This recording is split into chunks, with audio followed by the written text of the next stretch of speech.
Am I causing myself permanent damage by constantly thinking about my obsessions again and again all day long?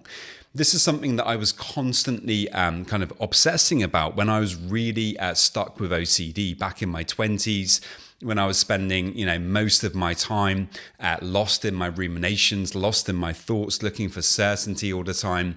It really felt that all of this thinking that I was doing, all of this ruminating, was actually going to be causing me huge damage because, it was impacting my life so dramatically.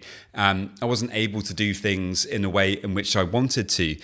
It was making me avoid things. I would go to lectures when I was at university, but I would be a kind of a shell of myself. I would turn up, but I would be feeling anxious the whole time. Conversations would be difficult with people. I would find it very hard to just kind of be present. Often I would feel a sense of panic and want to kind of withdraw. This went on in so many different situations, and I found it to be such a difficult time for me. And I really was kind of convincing myself that all of these experiences during that important time of life would have a lasting imprint on me, that they would always hold me back, that I was broken in some way. And by doing all of these compulsions, I was just slowly becoming more broken over time. But actually, what I found out is, really, because of neuroplasticity, this isn't really the case. And this is so important to understand. Neuroplasticity, it can work against us or it can work for us. It's true that if we're spending a lot of time getting caught up in our obsessions, entertaining those obsessions, fighting with them, looking for certainty all the time, we are, kind of laying down, neuro pathways in our brains, that are there for those particular obsessions. And the more that we get involved in that, the more that we do that, the more likely it is that we're going to keep doing it. This is really kind of how habits form over time. And if you're struggling with OCD, I do now have a 12-week program to help you to break free. It's based upon my own personal experiences of dealing with OCD. And a big part of it is about acceptance commitment therapy, about exposure, about learning how to be more compassionate with yourself. There's weekly videos, meditations, worksheets, all sorts of things. So if you're interested in applying for that, you can by heading over to my website, robertjamescoaching.com, and booking in there for a free discovery call. The way in which I like to think about that is kind of road systems. If you imagine a kind of a normal size road. Well, if you keep using that road a lot, then they might decide that they need to build a much bigger road, a highway. And so, the same thing in a very simple, basic way kind of happens in our brain. Our neurons actually fire together and wire together, and the more that you think about something in a particular way, the more that those kind of neurons create these neuro pathways in our brain, almost like roads that become like highways, because more and more traffic is on them.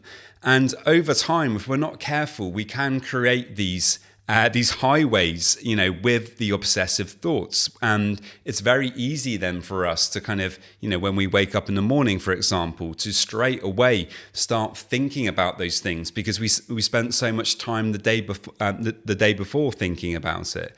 And this is obviously a really unfortunate kind of place to find yourself. But, the important thing to recognize here is actually neuroplasticity also works in the opposite way. If over time you can learn to push back against the OCD, if you can learn to build a different relationship with anxiety, to bring more compassion and acceptance to it, to learn that actually you don't have to ruminate, that you actually have a lot of choice over that, and that you can choose to focus your attention elsewhere, even when you're feeling anxious. What begins to happen over time is those highways that you've built up, they begin to be less used. They begin to change into smaller roads. And in the UK, we have these things called country lanes. Ultimately, over time, as you really stop kind of thinking about the obsessions all day long, Fortunately, what happens is those highways become much more like country lanes, which are really single traffic lanes. And, often the trees are kind of growing slightly over them. The hedge is kind of getting in the way, and it's quite difficult to drive down them. It's obviously very difficult to drive at speed. And, this is what can happen, if we actually learn to change our response to our triggers, and we learn to, to tolerate anxiety more, to do exposures, to be more accepting. This is actually very, very hopeful. So it's quite the opposite.